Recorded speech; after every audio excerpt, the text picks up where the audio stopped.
What is the minimum amount of training volume that a person could do to see actually really good gains? Hey, everybody, I thought I would chat with you guys and gals a little bit about this today. And I think this is an important thing to think about. And I do get this sometimes. I get people who are like, hey, coach, what is the least amount of work I could do to still get most of the muscle gains that I want to get? Like at least 80%. Up to about 90% of the possible muscle growth that I could get per month. And my answer to that, and again, the answer is going to be contingent on some things. I'm going to say about 5 sets per week. If you do 5 really hard sets a week, you could probably gain at least 80% of the possible muscle, if not more, that you're capable of gaining. Again, keeping in mind all this other stuff when we're talking about going up higher, 15 sets, 20 sets. We're talking about to gain 100%.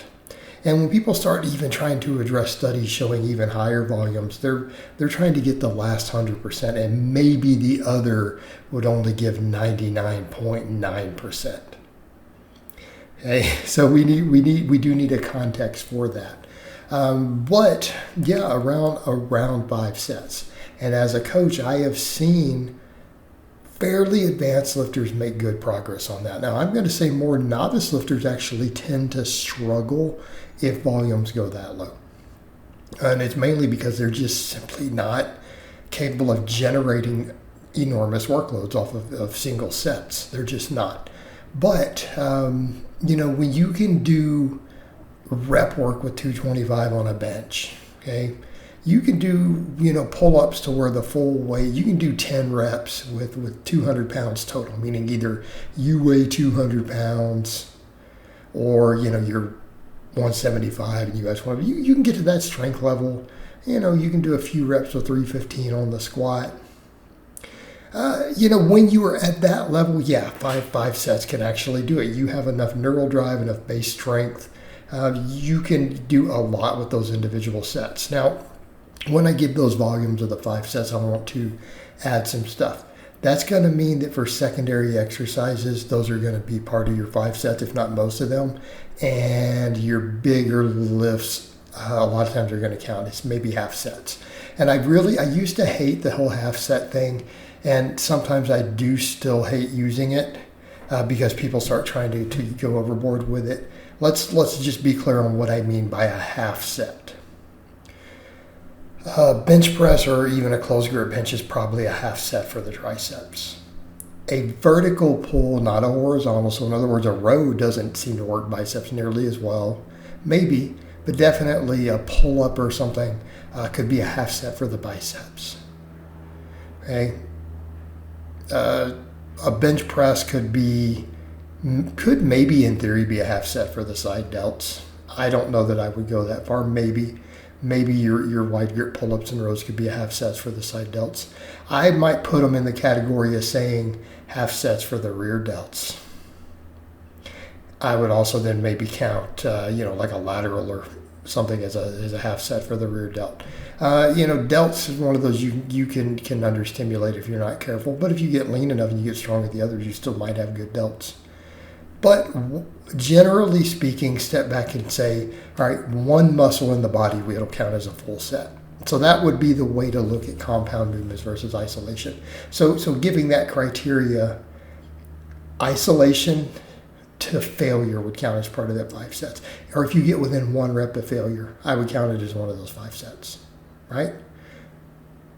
Anything else, if it's still a primary mover, but it's not the main mover, I count it as a half set for those purposes. See where we're going? So what does that mean for triceps, right? That's a really good way to look at it. Okay. Bench press would probably count as a full set for chest. I'd count it as a half set for front delts, half sets for triceps. So what does that mean? If you did 5 sets of bench, you probably, or let's say 3 sets of bench, okay, 3 sets of incline, or 3 sets of dumbbells. All right, I would count all those as chest. So that'd be 6 sets for chest right there. That's about 3 sets then for front delts. maybe 3 sets for triceps. So then they would need at least 2 more sets through the week. So you could do a couple sets of tricep extensions to failure, a couple sets of laterals to failure. Okay. Laterals, I might go ahead and do 5 sets. All right. Now we're getting somewhere. Or you could take it and do upright rows or laterals and a total of 5 sets between the two. You do the same thing with the incline and the flat bench, maybe 3 sets of flat, 2 sets of incline. That would give you your 5 sets. Okay, start doing the math like that. Start doing the math like that. And then that way you have 5 exercises from each category that would count as half sets towards the front delts. Side delts got 5. Triceps got 5. Okay? I would count stuff in that way. That is how you would get to that 5 sets. I would say big compound movements, I wouldn't count them unless you're within maybe 2 sets, 2 reps of failure.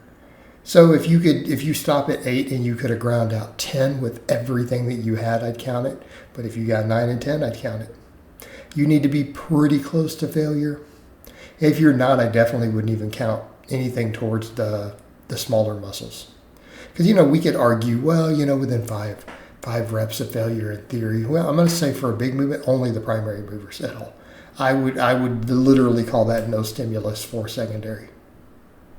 Okay, so let's say it's a leg press. I'd only count that towards the quads. Back squat, I'd probably only count it towards the quads. Things like glutes and adductors, I don't know that I would count it very much.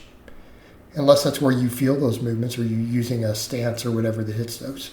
So this is where it gets a little nuanced when I say the 5, because the 5 would mean, I literally would not count a bench press for all 3 of those muscles if we're only doing 5 sets of that. You're not going to maximize your delts, triceps, and pecs on 5 sets of chest presses. You're not. You're not going to hit those numbers. Your pecs will, though. So I do want to put that caveat when I say that, and that is saying that everything you do is within at least 2 reps of failure, or literally to muscle failure. And if you do that, yeah, I do think most people who at least have finished out their noob gains, and noobs, the only reason is they don't push hard enough. They're generally not capable of pushing hard enough set to set, yet they don't have the neural drive. That's why 10 sets of squats and bench and stuff are really common in novice programs a week. But if you do those things, then I do think for most people, you could probably get 80 to 90% of all the muscle you're going to gain doing that. Will it be maximized every last bit? No, but it'll be most of it. So for those who have asked, I think you can absolutely make extremely good progress doing that if the quality is there. All right, guys, but that's really all I have to say on that today. I hope it's been informative, and I'll talk to you guys and gals next time.